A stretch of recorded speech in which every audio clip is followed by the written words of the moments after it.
नमस्कार दोस्तों, स्वागत है आपका स्लश टू क्राउन में। आज हम उपस्थित हैं ऑर्गेनिक केमिस्ट्री के जो एरोमेटिक चार्ट हमने डिस्कशन किया था उनके उसके प्रैक्टिस सेशन में। इसमें हम जनरली देखेंगे कि कैसे किसी कंपाउंड को हम किस में कन्वर्ट कर रहे हैं। ठीक, तो उसके पहले मैं कहना चाहूँगा जिन्होंने बाकी पार्ट नहीं देखे हैं वो चैनल के प्लेलिस्ट में चले जाएँ। वहाँ पे और ऑर्गेनिक केमिस्ट्री नाम का एक प्लेलिस्ट होगा, वहाँ से वो सब देख लें।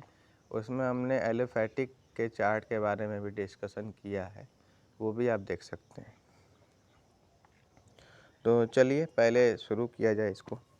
तो पहली बात सबसे पहले आप जान लीजिए कि ये जो है वो हम लोग जनरली किस में बात कर रहे हैं, बेंजीन के बारे में बात कर रहे हैं। ठीक, तो आपको मेनली याद रखना है कि अगर कभी मान लीजिए कोई कार्बन की चेन घट बढ़ गई तो उस केस में भी, तो उसमें एलिफैटिक का मैं बताया ही हूँ, तो एलिफैटिक के साथ एरोमेटिक का भी मैं बता दे रहा हूँ। बाकी यहाँ देखिए ये जो बेंजीन है ना, यहीं पे आकर के एलिफैटिक वाला भी चार्ट जुड़ जाएगा। अगर आप जुड़िएगा ना तो यहाँ पे क्या हो जाएगा, जैसे देखिए बनता क्या था, एथीन बनता था। हाँ, एक मिनट।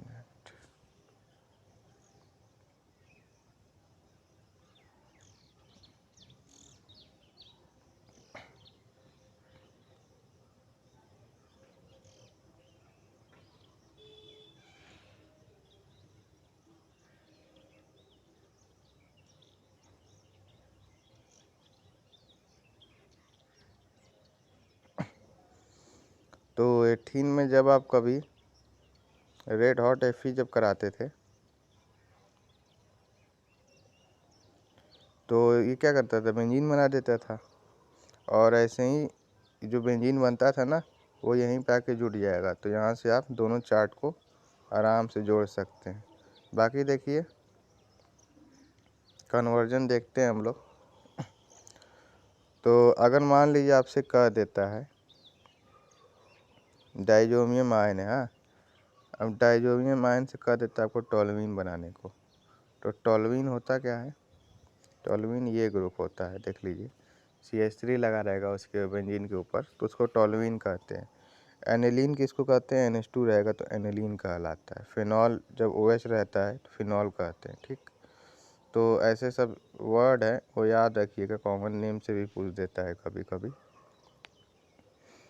तो सबसे पहले देखिए डाइजोनियम आयन में CuCN और HCN के साथ रिएक्शन आप कराइएगा तो ये क्या बनेगा, पहले CN बन जाएगा। ठीक, उसके बाद स्टेफन रिएक्शन, बात हुई थी स्टेफन रिएक्शन की। तो स्टेफन रिएक्शन से CHO ग्रुप बन जाएगा और सिंपली उसके बाद जिंक एमलगम मिला देंगे तो क्या बन जाएगा, टोल्यूइन बन जाएगा। हाँ, तो ये था आपका एक कन्वर्जन। बाकी दूसरा देखिए, अगर आपको मान लीजिए बेंजीन दे दिया, ठीक, और बेंजीन से आपसे कह रहा है कि डाइजोबियम आयन बनाओ भैया। हाँ, तो डाइजोबियम आयन क्या होता है, N2Cl होता है। अब देखिए इसको कैसे बनाएंगे हम लोग। बेंजीन देखिए यहाँ पे है और डाइजोबियम आयन यहाँ पे है। हाँ, तो करना क्या है, सिंपली देखिए यहाँ Cl2 और एनहाइड्राइड AlCl3 लीजिए, तो ये क्या करेगा, क्लोरीन वाला कंपाउंड बनाएगा। हाँ, अब क्लोरीन में आप NH2 मिला लीजिए तो ये क्या बन जाएगा, NH2 वाले में आ जाएगा। अब सिंपली NH2 में जब आ गया तो NaNO2 और HCl के साथ जब रिएक्शन कराइएगा तो सीधे क्या बन जाएगा, डाइजोबियम आयन बन जाएगा। ठीक, तो इसमें नहीं कोई दिक्कत होनी चाहिए।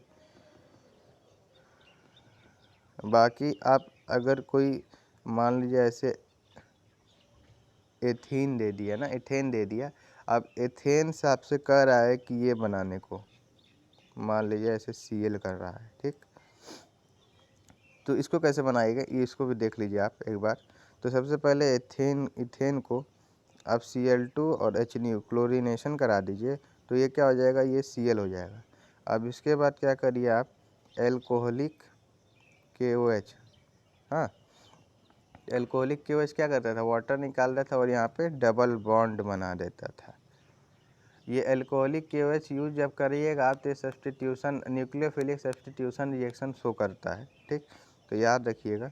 अब इसके बाद इसमें Br2, दोनों तरफ Br आ जाएगा, Br इधर भी, Br इधर भी आ जाएगा। अब Br आ गया तो ये बन गया Br और फिर से Br, तब इसके बाद फिर से अल्कोहलिक KOH। हाँ, तो ये क्या करेगा, ट्रिपल बॉन्ड बना देगा, ठीक। अब जब ट्रिपल बॉन्ड बना दिया ना, तो यहाँ पे क्या करिएगा आप, रेड हॉट Fe जब मिला दीजिएगा तो बेंजीन बन जाएगा। हाँ, तो देखिए यहाँ पे हम लोग आ गए। तो ऐसे ही ये जो चार्ट है वो वाला एलिफेटिक वाले चार्ट से जा कर के जुट जाता है। अब आप समझ गए होंगे कि मैं क्या कह रहा था, ठीक। तो ऐसे ही कन्वर्जन करिएगा आप, सब कन्वर्जन करिएगा। बाकी NCERT के एक्सरसाइज में भी जो कन्वर्जन है उसको ज़रूर से कर लीजिएगा। उम्मीद मुझको यही है कि ये जो दोनों चार्ट है, इस दोनों चार्ट से आपको बहुत आसानी हो जाएगी कन्वर्जन करने में। बाकी जो नेमिंग रिएक्शन है उसकी भी वीडियो हम ले करके आएंगे। हर नेमिंग रिएक्शन को स्टेप वाइज पूरा बताएंगे कैसे क्या हुआ है। तब तक के लिए नमस्कार।